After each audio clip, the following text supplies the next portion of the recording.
Hello, Christ is in our midst. I'm Father Kevin Long of St. Eli of St. Joachim Orthodox Church in Newcastle, Pennsylvania. Today is Thursday, September 23rd, 2021, and here are the readings for today. The first reading is in St. Paul's letter to the Galatians, chapter 4, verses 22 through 27.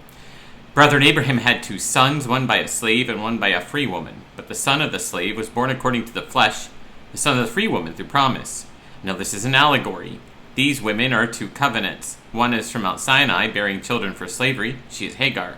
Now Hagar is Mount Sinai in Arabia. She corresponds to the present Jerusalem, for she is in slavery with her children. But the Jerusalem above is free, and she is our mother. For it is written, Rejoice, O barren one who does not bear. Break forth and shout, you who are not in travail. For the children of the desolate one are many more than the children of her that is married. And today's gospel reading is from the Gospel of St. Luke, chapter 1, verses 5 through 25. At that time, in the days of Herod, the king of Judea, was a priest named Zacharias, of the division of Abijah. And he had a wife of the daughters of Aaron, and her name was Elizabeth. And they were both righteous before God, walking in all the commandments and ordinances of the Lord blameless. But they had no child because Elizabeth was barren, and both were advanced in years. Now while he was serving as priest before God, when his division was on duty, according to the custom of the priesthood, it fell to him by lot to enter into the temple of the Lord and burn incense. And the whole multitude of the people were praying outside at the hour of incense. And there appeared to him an angel of the Lord standing on the right side of the altar of incense. And Zacharias was troubled when he saw him, and he fell upon him. And fear fell upon him. But the angel said to him, Do not be afraid, Zacharias, for your prayer is heard, and your wife Elizabeth will bear you a son, and you shall call his name John. And you will have joy and gladness, and many will rejoice at his birth, for he will be great before the Lord. And he shall drink no wine, nor strong drink, and he shall be filled with the Holy Spirit, even from his mother's womb.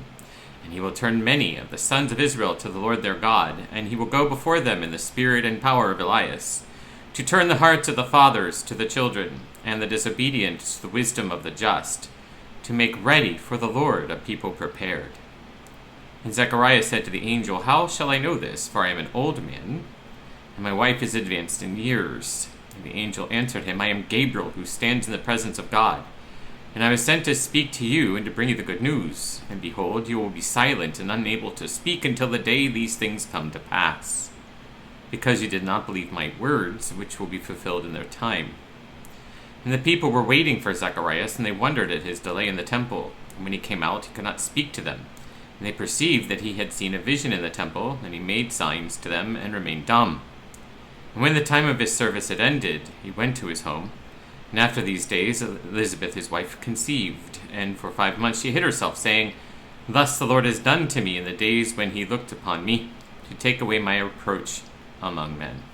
Glory to thee, our God. Glory to thee.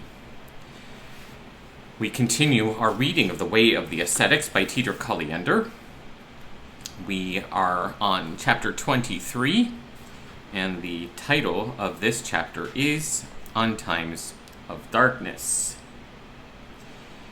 The weather shifts from cloudy to clear and then back to rain.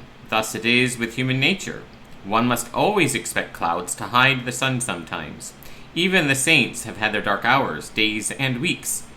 They say to them that God has left them, in order that they may know how truly utterly wretched they are in themselves without his support. These times of darkness, when all seems meaningless, ridiculous, and vain, when one is beset by doubt and temptations, are inevitable. But even these times can be harvested for good. The dark days can be conquered by following the example of St. Mary of Egypt, who for 48 years dwelt in the desert beyond the Jordan, and when temptations befell her and memories of her former life, her sinful former life in Alexandria beckoned her to leave her voluntary sojourn in the desert, she lay on the ground and cried to God for help, and did not get up until her heart was humbled. The first years were hard. She sometimes had to lie this way for many days, but after 17 years came the time of rest. On such days, stay quiet. Do not be persuaded to go out into social life or entertainment. Do not pity yourself. Seek comfort in nothing but your cry to the Lord. Haste thee, O God, to deliver me. Make haste to help me, O Lord. See Psalm 70, verse 1. And I am so fast in prison that I cannot go forth. Psalm 88, verse 8. And other such appeals. You cannot expect real help from any other source. For the sake of chance relief, do not throw away all your winnings. Pull the covers over your head, and that your patience and steadfastness are being tried. And if you endure the trial, thank God who gave you the strength. If you do not, rise up promptly, pray for mercy, and think, I got what I deserved. For the fall itself was your punishment. You had relied too much on yourself, and now you see what it has led to. You have had an experience. Do not forget to give thanks. May God bless you and those that you love today and always. In the name of the Father, and of the Son, and of the Holy Spirit, one God, amen. I thank you very much for joining me today.